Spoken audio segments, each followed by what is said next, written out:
one of those shirts with no collar that you got for Christmas? This is a band collar, and I get these made custom from a website that should pay me for a mention.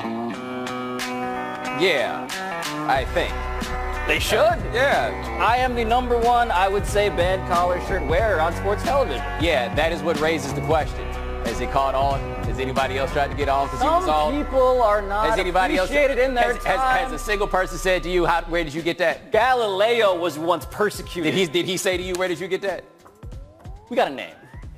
Antonio Brown, Bomani Jones, because the star receiver didn't play against the Bengals after reportedly feuding with Big Ben. And then he missed 3 practices in the days before. And today, Mike Tomlin said there is certainly a point where such talent becomes not worth the trouble. And now he's going crazy on the internet. So should Pittsburgh just trade him at this point? Yeah, if they can. I mean, I'm sure there's somebody that's going to take him, but I don't know what the deal is necessarily. But if you feel like this dude quit before a game you needed to win to make the playoffs, which is what appears to be the case with Pittsburgh, that Brown told them that he was hurt and got a day off, and then they sent him for an MRI. There's questions as to whether he actually got the MRI and everything else. Hey, man, if this is where it is, this ain't the dude that you can keep around under those circumstances. He does not suffer in silence. I would say that Antonio Brown is the best player on this team. He is talent that you have to keep at any cost. But he's making it real hard on this organization, Bo. Ben Roethlisberger is 36. Antonio Brown is about to turn 32. Antonio Brown, it feels like he's having a midlife crisis. It feels like he's warring with his teammates over credit. He's warring with Ben Roethlisberger over reputation, about appreciation. And Ben Roethlisberger around this time is usually the guy who's undergoing his own midlife crisis. And instead, we have what seems like the makings of a divorce. Yeah, I mean, look. There was reason to raise the question in the last couple of years whether or not Antonio Brown was legitimately the greatest receiver of all time. Like, he had put up those sorts of numbers. He gave that kind of performance. He put up the numbers this year. Whether he put up that kind of performance, that one is a little bit more debatable. The fact that that's debatable and he's doing stuff like this on the Instagram. Look at this. Mike Tomlin doing a press conference. And if anybody doesn't like Mike Tomlin, it's this guy right here, James Harrison. He's not a fan. I'm sitting here with my boy. I'm about to go ahead. I'm going to get the exclusive. Y'all stay tuned. We listening to what we listening to right now. That's the press conference. We about to do this big interview. We gonna drop the exclusive. I got it. What are you doing? No, Mike Tomlin has said that he could not get in touch with Antonio Brown. It wasn't merely that he disappeared. It wasn't merely that he missed 3 practices. It's that he still has not heard from him, and now he goes on the internet, presumably, or someone tells him, and sees that his star receiver is seemingly either trying to get himself traded or trying to get Mike Tomlin fired. Because those two seem like the main outcomes of a crazy week like this. Yeah, no, you can't taunt a man like that under these circumstances. There's a certain basis of respect that you would think that somebody would have in a time like this. And who knows, for Antonio Brown, this might just all be funny, right? This all might just be a joke. Just like after a playoff game for Antonio Brown, everybody's locked into one thing. No, I'm going to get on Facebook with everybody and do this now. Maybe he's in a different space, but if he's not in the space that the Steelers are in at this point, they got to find a way to move on. This just does not seem tenable. No, and it seems like there is depth here. Remember that team MVP award that Juju Smith-Schuster won? Feels a little bit more passive-aggressive at this point. The next name, Cliff Kingsbury. According to Charles Robinson of Yahoo, the Cardinals and Jets are, quote, expected to conduct formal interviews with Kingsbury for their openings, end quote. So, Bo, should the NFL want the recently fired Texas Tech head coach to be a head coach in their company? No, this doesn't make any sense whatsoever. Now, the argument that you can make for hiring Cliff Kingsbury as your NFL head coach, in spite of the fact he was just a head coach at Texas Tech and got fired, would be, well, Texas Tech is a difficult place to win. The coaches they had for the previous 30 years figured out more ways to win than Kingsbury did. So that explanation goes out the window entirely. All I can say is NFL teams have no idea how to find a coach that is capable of leading a franchise because there is no system whatsoever to choosing this. And what's happened now is, you know what you need? A really great offensive mind to be your head coach. Y'all got a job for that. It's called offensive coordinator. It already got the word in it. That is my question. How is Cliff Kingsbury only taking interviews at the head coaching level? Because I'm not like a big Mike McCarthy fan, another name that's been rumored for these jobs. But if you told me Mike McCarthy is head coach and this dude with the sunglasses on is your OC, maybe that's something sensible. But it feels, Bo, like the copycat league is looking at a Sean McVay, looking at a guy who, handsome, nice hair, can scheme guys open, and they're thinking to themselves, well, this is the guy who looks the most like him, and therefore, he's the one. Dude, that's the thing. Everybody's like, we want to go find another Sean McVay. There's one. Yes. Right? They didn't make a bunch of these. This is like, McVay seems to have a mind that is rare. He also had a set of exposures his whole way growing up that is uncommon, as his grandfather was a dude who worked in the league for all these years. NFL lifer. Yeah, yes. You're not just going to find another one of these dudes. Cliff Kingsbury is not necessarily that guy, because I feel pretty confident saying that if Sean McVay had worked at Texas Tech, they'd have won more games than Cliff Kingsbury did. You'd have been promoting Sean McVay after they went 9-3 or 10-2, not after he got canned. Right, and I would now ask the question, if we are desperately trying to find offensive creative geniuses, at what point does a team say to themselves, Mike Leach? Because if you're going to go Cliff Kingsbury, I know Mike Leach is an insane type of dude. There you go. But the hunger for like Texas Tech creativity, like, is it really that? Is the thirst that real where this guy is a head coach after being fired? But even without the thirst, just where's the logic, right? Like the idea that we have with Lincoln Riley, where everybody's like, well, whenever Lincoln Riley wants to become an NFL coach, he can. Did you see that defense that his team tried it out there against Alabama? Have you seen the defenses that his teams have tried it out the last 2 years? But you're not talking about making him your offensive coordinator. No. You want to give him the whole thing. The whole job. Being the head coach is not a strategic position. It's a management position. And people lose sight of that. So handsome, though. And his name is LeBron James. On a recent episode of the ESPN Plus show, More Than an Athlete, LeBron got to talking about coming back from a 3-1 deficit and winning the 2016 NBA Finals over the 73-9 Warriors. Let's listen.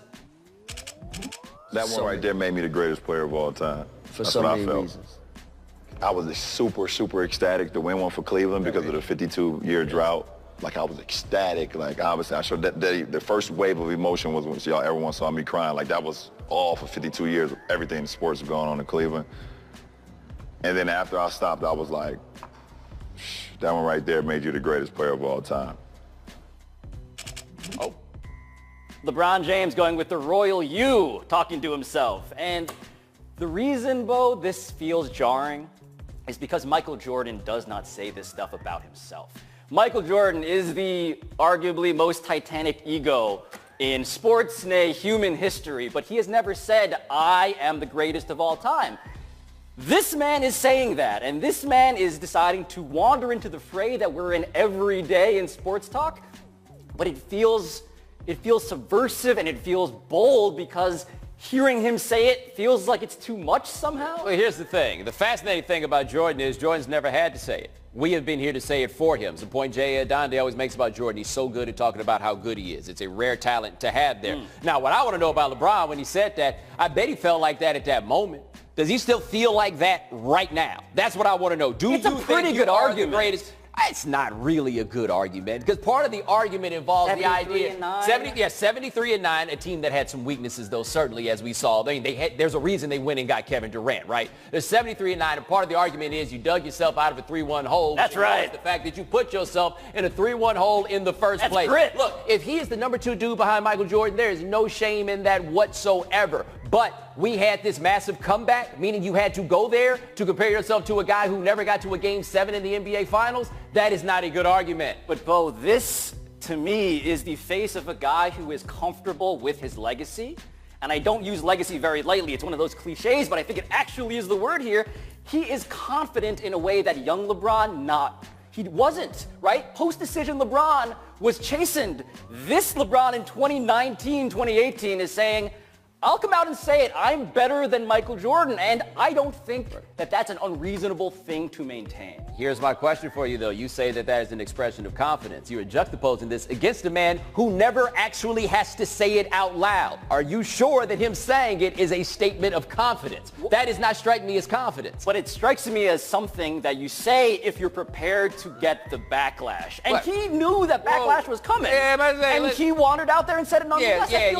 Up until the wrong person say something about him saying that, and then we're going to see what it is. Like I say, if he felt that way at that moment when he made that shot or it went through, okay, cool. That's what it is. And if that's what he believes, that's fine. He's wrong, though. He averaged a triple-double in that series against maybe the best team ever. I am aware of those things. He's not Michael Jordan. Coming up next, do the Buccaneers want to hire Brian Kelly? Why would anyone? Download the High Noon podcast, Bomani's too, and mine. Not Pablo's, though, because he doesn't have one, loser.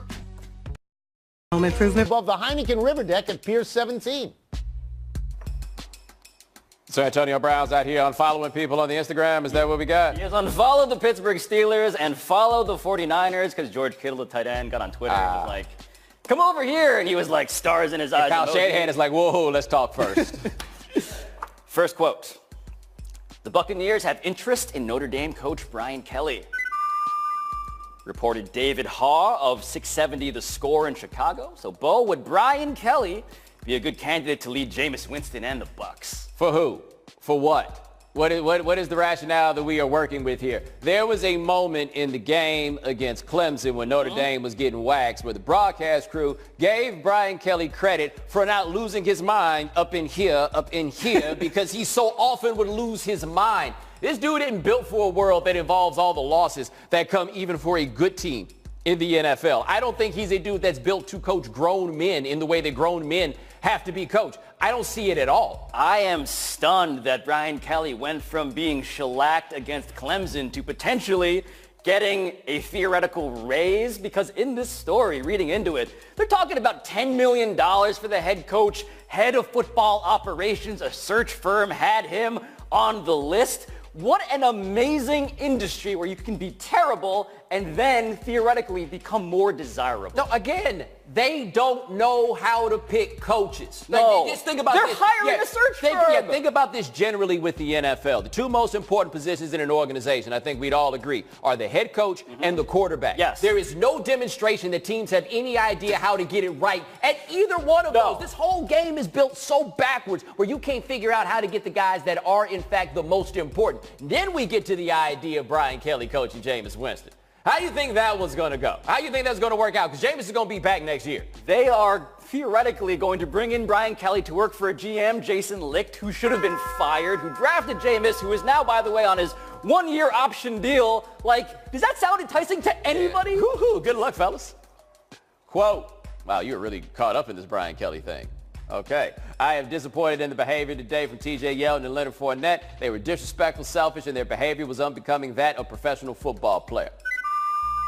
Say Jaguars Executive Vice President Tom Coughlin. Yeah. Pablo, what was your reaction to this? My reaction was, as soon as Tom Coughlin got the news that his seat was no longer warm, he went about lecturing some people on chair etiquette. Like, why? This is what they were doing, Bomani Jones. Leonard Fournette and TJ Yeldon. TJ Yeldon, who did not play in that game, who's on an expiring deal. Leonard Fournette, who is hurt, who is not playing in the game at all.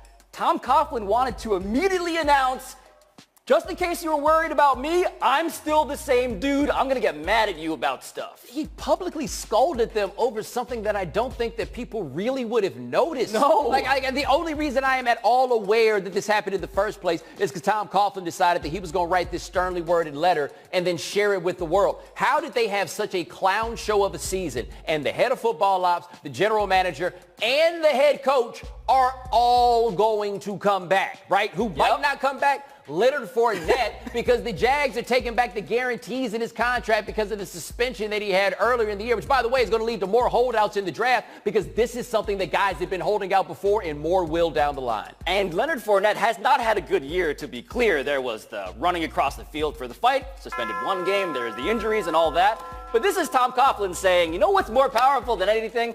Organizational dysfunction and risk aversion, because that's how I still have this job. Last quote. Some people were asking me about what appeals to this job, and I was like, what doesn't?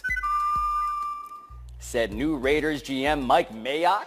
Bo, how should Raiders fans feel about this new GM? All right, to be fair, whoever got hired for that job was just going to be a John Gruden yes man. Like, that is the number one qualification to get a job in a circumstance like the structure they have right now with the Raiders. However, if you are a Raiders fan, you have got a general manager that would have taken Blaine Gabbert over Cam Newton. Now, I have been trumpeting this fact for a long time, and I've been doing it on the internet, and people are like, well, you can't hold it against the man that was his worst mistake. Here's the rationale that he had for why he wouldn't have taken Cam Newton. What it really comes down to is football IQ and work ethic. And if he wants to be the best quarterback in the game, I'm all in. I love it. But something tells me he'll be content to be a multimillionaire who's pretty good, and that doesn't get it done for me. And that would have led that dude to take Blaine Gabbert over Cam Newton, and that's the guy that's now running your football operation. next to the guy who loves the Peterman. Yes. This is your brain trust. They got him, by the way, the Peterman, to a future reserve contract, so he's on the board for next year. But look, Sports Illustrated did have Blaine Gabbert and Jake Locker on the cover behind Cam Newton. Apparently, Ron Rivera said they thought hard about Blaine Gabbert before taking Cam Newton, but the reasoning is indefensible. That's the issue. That's the problem. And the good news for the Raiders, though, for those fans, Bo, is that John Gruden just got an excellent PR guy in Mike Mayock, because you and I, you especially, are in the minority in terms of people in our business who revere Mike Mayock. Yeah, the difference is, though, people pay a lot closer attention to your hit and miss record when you actually have a job than they do when you're on television, right? Ain't hiring Mel Kiper to do this job. They're not hiring, like, this is... They are going to pay attention to what you do at this point. And to me, it is about the logic. What is the thought process that you are going to use? Man, I'm so glad I don't root for the Raiders. They don't even know where they're going to play. No, the man said, I don't know if I would take Cam because it looks like he just wants to be like a millionaire. Yes. And obviously Cam Newton went on to become the guy who sacrificed his body repeatedly for football. You can't make decisions like that, and apparently he would. Great. Coming up next, Bevo versus Uga. See how that went. LLC. Mike Mayock, he did say Khalil Mack should have been the #1 pick in the 2014 draft. That was one that he got right. And now he answers to the guy who shipped Khalil Mack out of town. So That's right. If Mike Mayock gets it right, he might get overruled. But, Bo, you have to understand, Khalil Mack and Amari Cooper are not useful to contending teams. Want to rebuild. Today's number, 3. That is the number of minority NFL head coaches that remain after Monday's firings. So, Bo, how big of an issue is this for the league? Well, I think most of the black coaches that got fired, it was unquestionably defensible that they got fired. Todd Bowles, yes. Marvin Lewis, yes. Vance Joseph, a little shaky, but I see the point. Steve Wilkes gets a little trickier. That's the one, yeah. But even still, like each one of those you looked at and it was like, yeah, I see what's going on here. Problem is, there's only 3 left, and I don't think it's that likely that any person of color gets hired in this cycle. And then if you get to the next one where Mike Tomlin and Ron Rivera will both be on fairly warm seats, it's possible when we get to this place next year, there could be 1 coach of color in the whole league, and that's not good. Yeah, and Anthony Lynn, by the way, congratulations on being left out of pretty much everybody's Coach of the Year discussions, but there does seem to be a deeper systematic issue at hand. It's not so much let's analyze a given year as a moment in time and see are we outraged or not. It's why isn't the pipeline in the NFL better at producing coaches of color? Mina Kimes wrote a great story in ESPN the magazine about this, pointed out that 114% more likely is a white assistant to make a coordinator job than a coach of color. That seems to be something deeper as opposed to weird headlines right now. Well, also think about this, and I understand that age is a variable in this comparison that I'm going to make, but the point still remains. Jim Caldwell has been to a Super Bowl. Jim Caldwell had 3 winning seasons out of 4 in Detroit. Cliff Kingsbury, who got fired at Texas Tech just a couple of months ago, will get more phone calls about being an NFL head coach than Jim Caldwell likely will. Think about that for a second. But how good does Jim Caldwell look while wearing sunglasses? Tough call. In closing, shout out to the Texas Longhorns for making me legitimately happy for the first time in years. Won the Sugar Bowl last night. And all praises go to Bevo for the big fella set the tone. Let's all watch as you see the difference in purpose and constitution between Debo and Uga. Now, you know Uga. See, the thing about Uga is Uga, little bulldog in a sweater. We all love Uga. We like Uga because he's cute. Bevo ain't there to be cute. Bevo is there to be imposing. That's right. What? Bevo. That's right. How is this allowed? How is that the thing preventing Bevo from running roughshod and impaling that photographer? Yeah. 2 photographers? I do feel like there should be more than one person whose job it is to grab Bevo by the horns under that circumstance. Bo, this is like a drill, and they all failed. Like, what if this went worse? Who is there ready to take Bevo down, God forbid? I don't know, because we're not in Texas, but with all those people in Texas, somebody keep it on me, as Vince Staples puts it, and they ready to put that big boy down if they got to. I just also feel like putting something in a red sweater in front of a big old bovine creature. That's not From what great. I understand, it's not wise. Especially when that creature in the red sweater, like, can't really procreate and only lives for an average of, like, 9 years. Pablo, Has breathing problems. Bulldogs, man, they're sad. That's fine. All of that is cool. This ain't a time to be all sad for the Bulldogs. This is the time to remind people that the Bulldog didn't need to be nowhere near the Longhorns last night. That is what people... And by the way, quickness on Uga's part. I don't think Uga get nearly enough credit for his jump off The lateral agility there. Uga was hip to game before just about anybody else was. What if those horns, though, made contact? Like, would we would not be doing this story right now? Would that game have been played? Well, contact with whom? If the horn had made contact with one of those people, the game would probably go on. Had that horn made contact with Uga, we'd have started this show with no music. We'd have come out, it'd have just been a camera. That's right. Been a broad shot. I wouldn't be wearing this jacket. It would be a lot more like navy or black. Tinkling piano. Yeah, no. Ain't gonna be no music. There's no time for tinkling piano. There's only time for our thoughts of sorrow. Rest in peace, Uga. But Uga didn't really die. You good. In closing, I really did not want to start the new year by showing you guys this, and it's not least because it rewards everybody who crammed themselves into my mentions over our wonderful vacation. But once again, I feel obligated to clarify that this is not me. Again, this is not me, but let's watch. Hold on, wait a minute. You telling me that's not you? I believe you heard what I said. Wait. That isn't you? You heard what I said? So it's just a coincidence that both of y'all... Yo! So wait a minute. So it's just a coincidence that y'all both own something in that color and can do that trick? Well, when I did that trick, Bomani, I swore you to secrecy upon you seeing it. But I wasn't watching. The streets just know. But check out, this is why I have to celebrate this man, Kazuhisa. It's this part, right there. It's that. Like, you didn't have to do that, but he did it, and Happy New Year to him. Highly questionable is coming up next. Stop tweeting me, though. For real, stop tweeting.